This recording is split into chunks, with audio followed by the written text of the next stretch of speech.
Hey everybody, Shoebox Legends here. Thanks for joining me today for a little bit of a different episode. Going to get into a few topics in this installment, and hopefully I can keep it from getting too long-winded here, but received this envelope from my buddy CW over at Cardwolf recently, and I believe I know what's in it. So hopefully kind of took a chance based on an inkling of what he may have sent to me, even though I don't know for sure, and lined up an array of cards that you see in front of you to kind of respond to that and talk about some topics that kind of spawned in my mind. If it is the card, I think it is. If it isn't, this whole thing's going to go sideways, I guess, pretty quickly, but I haven't opened the envelope yet, so let's give it a shot and see what CW is kind enough to send my way. If you don't know Cardwolf and you're not familiar with his channel, definitely head over there. He is quickly approaching 300 subs as I record this, and as he did at 100 and 200 subs, has promised to give away an entire collection of cards to his subscribers when he hits 300. So here we go, and I think as I unfold this note, I got a little glimpse here of something, and I think I did an even better job lining out these cards than I thought I might, and this is going to be pretty miraculous. So here we go. I had no idea what was in this. Shane, hope you don't mind receiving another Bogarts for your PC. I do not, sir, and that is kind of what I was anticipating to find. Also added a ride-along card you might like, CW. So just awesome. Gonna try to keep it a little bit briefer here because I've sang CW's praises so many times in the history of this channel that it's getting maybe a little bit embarrassing, but he's just such an awesome guy. Super friendly, super knowledgeable, amazing collection and generosity above all else, and just a really, really good community member and solid dude. Very happy to have gotten to know him. And again, if you're not familiar with CW, definitely head over there and check out his channel. And in the meantime, let's take a look at what he sent. So 2 cards here, and the first one is what I had a feeling it would be. And that is from the recently released Topps Chrome Platinum Anniversary for their 70th anniversary. They put out these 1952 inspired Chromium cards, and CW broke a box of these, as he often does, kind of threw out there that if anyone needed any of the cards, he wasn't kind of build the monstrous sets, like a 700 card checklist. And without even me asking, he just thought of me for this Bogarts, which is great. I do not have this card, CW, and this is going to go right into the Bogarts Z Folio that I have going. I'm getting really, really close to being able to show that on the channel, and I've had a few requests to get into that Z Folio. So 1 card closer to that goal now, and 1 card closer to being able to show the full Xander Z Folio on the channel when I get there. So really, really generous of you. And then there's a throw-in card here that is super cool, and I really can't believe this is what it is based on what I laid out there in front of you. But from the 2011 Topps set, my favorite parallel of the 21st century, the Cognac Diamond Anniversary cards. And this is a Jason Heyward Rookie Cup for the Atlanta Braves. Check that out. These are absolutely gorgeous. And it's honestly, I'm a little bit at a loss for words because it's like you read my mind, CW. I was going to use your care package as kind of a springboard to get into a conversation that I've been having with other hobby friends recently regarding the quality of the shiny cards that Topps gives us here in the year 2022. And here you've provided one that, while I'm very grateful to receive it, and it's a perfect fit for my collection in the form of that Bogarts, kind of makes a few of my points about the decline in quality versus this beautiful looking Jason Heyward with that amazing foil work that you can see there from just, 11 years prior. And so to get into that a little bit more, I wanted to check out the Topps Chrome Platinum Anniversary set for myself, just to see the cards in hand. I obviously didn't know that CW was going to pull a Xander Bogaerts, and not only that, but be generous enough to send it my way. So I did pick up what turned out to be 5 singles, in total off of eBay. And these, I'm talking dirt cheap. I paid less than $10 for all of these. I paid less than like $2 for a couple of them at least. But I wanted to see them in hand, and here's one that I grabbed. Just being a Red Sox fan and a fan of Carlton Fisk, got his refractor. I very much prefer the stars and retired players in this set. One of the things that's kind of a turnoff to me and why I haven't picked any up is that 700 card checklist, and the fact that I think the first 200 cards are rookies. And that's not really what I collect too much. So I'm kind of staying away from that. So I really appreciate the single from CW, but this refractor is nice looking. It is technically a refractor. It shines. You can see it on the border there, all the colors of the rainbow from top to bottom. It is clearly a refractor. The background kind of shines too.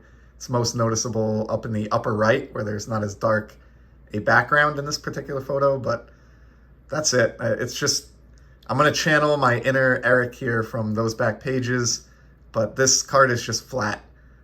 It's nice looking and I'm happy to have it in the collection, but Fisk is not, refractive in any way. Doesn't really stick out. He's just kind of a matte finish, and it's a cool design. I love the 52 top set. It's obviously super iconic in the history of the hobby, but the card itself, I've just seen better from Topps in the past, and wanted to check out a couple of the other parallels because I do love Shine. As much as I'm criticizing the release, they're still cool, and for the right price I will add them to the collection. I was kind of intrigued by these, which I think you got maybe 3 or 4 of per light hobby box, but they're these kind of black and white speckled refractors, I guess, and was able to get this Devers for $7. So I thought it was kind of cool. Free shipping, just a cool addition to the Devers binder. And this one does a little bit for me personally more than the regular refractor. I think it also helps that there's a lighter and more plain background here on the Devers card versus that kind of crowded dark Fisk. But this one I think is a nice looking card, but I still wish they had done something to the player to kind of make them stick out. I'm happy to have that though. And then I got one other of those parallels, and it's just because this was a case where I thought the photograph that was used was so cool that I just wanted to get a card of this player. I didn't even really care which parallel it was, but I just really, really dug the photo. And it's the Dave Parker. So got this one. I just, the shot there with the multiple bats on the shoulder, the giant sideburn there coming out from under the helmet, the mustache, the kind of intense gaze. I love the Pirates helmet here. Just a really, really cool shot. I don't recall, I'm not an expert by any means, but I don't recall having seen this image on any other Parker cards recently, or that I can recall at all, quite honestly. So I wanted to scoop that up. And again, that was like $5 shipped to my door. So these certainly didn't break the bank. Then the other parallel that I checked out with the final 2 cards for my order was the X-Fractor, because I generally do like X-Fractors. And I do have to say, these look pretty nice. So here's Tim Wakefield. This was under $2 shipped. Longtime knuckleballer for the Red Sox. Enjoy seeing guys like him get into a checklist. So as much as I complained about the size of the checklist and the 200 or whatever it is rookies, it is a good chance to include some of the lesser represented fan favorites like Tim Wakefield. So I was happy to see that one included on the checklist. And then the last one that I got was another X-Fractor. Cool card here of Monty Irvin. This was $2.25 shipped to my door. So yeah, I like this effect. These are nice. I'm not trying to hate on the Platinum Anniversary Chrome set here. I wouldn't have bought a handful of these if I didn't like them. And I'll probably look for others if I can get them at an extreme discount.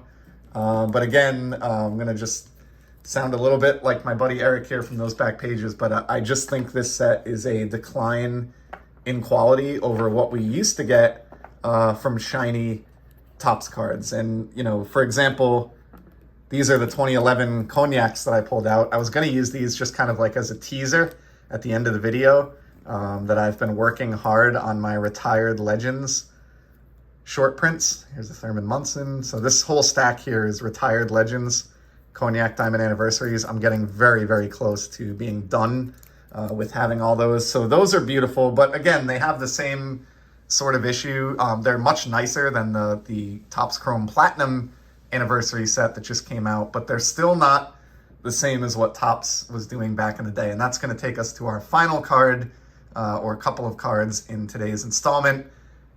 And this is going to be based around the 1953 Topps Mickey Mantle. I've told the story before, but the reason I love 53 Topps as a vintage set as an adult is because this Archives 1953 set came out in 1991, in the summer of 91, when I was an 8-year-old collector, and it was my chance to pull like Mickey Mantle and Jackie Robinson out of packs, and vintage Mantle and Robinson cards, obviously reprints, but when you're 8 years old, there's just something really cool about that. This is actually my original pack pulled Archives Mickey Mantle that kind of made this card so iconic in my mind. I still have it, and I'm really thrilled that I do. But it's really in here just to kind of lead me to the card that I wanted to show off, which was another recent pickup, and ironically inspired by Eric at Those Back Pages. This is a 96 Mantle that was put out, I believe, in Topps Finest. It's the 53. They did his entire career run, but it's chromed up and done up as a refractor. Now, obviously, this is not a apples to apples comparison because the Chrome anniversary cards that we looked at earlier are based on the 52 Topps design, and this is a 53 Topps card here. But I mean, just look at the difference in the way the card refracts across the player's ball cap. That Mantle looks incredible. Parker is flat. And it's not just because it's a black and white photo, although that's the one I happen to choose. There's just a depth to these refractors from, over 25 years ago now. And it looks much, much better than, what we're getting in this product that just dropped. So I wish Topps and maybe Fanatics, when they take them over, would give us this quality again when it comes to shiny cards. They can still do it. They can, and I don't know why they choose not to, if it's, laziness or cost cutting, but I want more refractors that look like this in the years to come instead of refractors that look like these. So not to complain too much, I do enjoy these, but there's no doubt about it. If you look at it factually, there has been a little bit of a decline, or maybe a big decline, in the quality of the shiny Topps refractors that they give us. So this 96 is absolutely beautiful. I'm thrilled to have it. Despite the criticism of Topps here, I do want to finish on a positive note. Always cherished the 53 Mantle since I pulled that Archives card from a pack, over 30 years ago now. And I don't know why it took me so long to get this nice shiny refractor version to go alongside it. But I'm very glad that I did. And it just looks amazing. So that's a wrap. Thank you very much, CW, for your generosity and thinking of me as a home for that Bogaerts card. Super cool of you. And I really appreciate the Hayward throw-in as well. As you could see by my little spoiler here of Cognac cards, you were right on point by including that. I do not have the Hayward, and that's going to have a spot right in my Z folio where I have a Cognac section building. So huge thanks again to CW. If you are not subscribed to Cardwolf, head on over and check him out as soon as possible. And to everybody else, appreciate you stopping by to check out some of my recent pickups and hear some of my thoughts on the decline in Topps shine quality. So I'll be back in the very near future with some more sports card content. Until then, take care.